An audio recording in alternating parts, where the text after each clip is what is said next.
এ চিত্র নিত্যদিনের। প্রতিটি সকাল রাত যেন সাক্ষাৎ মৃত্যুর বিভীষিকা গাজার রাফাবাসীর। প্রিয়জন হারানোর কান্নায় প্রতিদিনই ভারী হয়ে উঠছে গাজার আকাশ। দুই স্বজনের লাশটা এতটাই বিকৃত করেছে যে তাদের শরীর থেকে মাথা আলাদা করে ফেলেছে। এটা সহ্য করা কঠিন। নারীদের প্রতি এমন বর্বরতা আগে দেখিনি।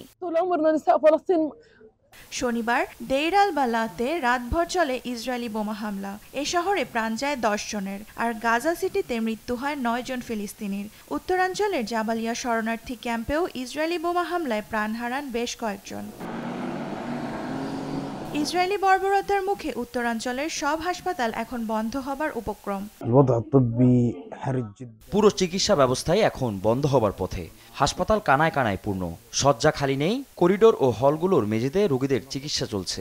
8 মাস ধরে আমরা 24 ঘন্টা সেবা দিয়ে যাচ্ছি। গাজার চিকিৎসা ব্যবস্থা এমনিতেই দুর্বল, আর এই যুদ্ধ সেটাকে একদম ধ্বংস করে দিয়েছে।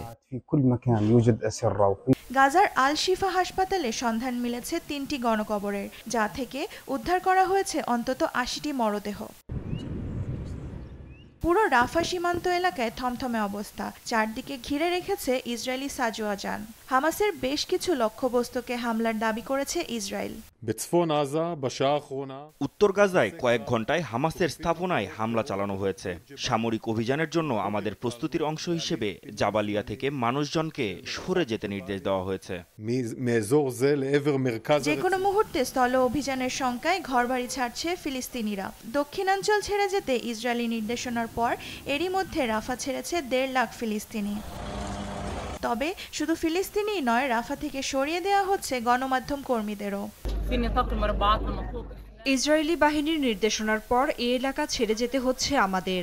সাংবাদিকদের জন্য এখানে কাজ করা খুবই কষ্টের। বিদ্যুৎ, ইন্টারনেট পাওয়াটা কষ্টসাধ্য। তারপরও সঠিক খবরটা পৌঁছে দিতেই হবে।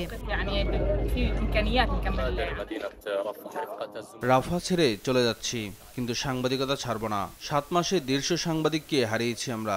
এখন রাফা ছেড়ে যাওয়া ছাড়া কোনো উপায় নেই, তবে রাফার কাছাকাছিই থাকবো।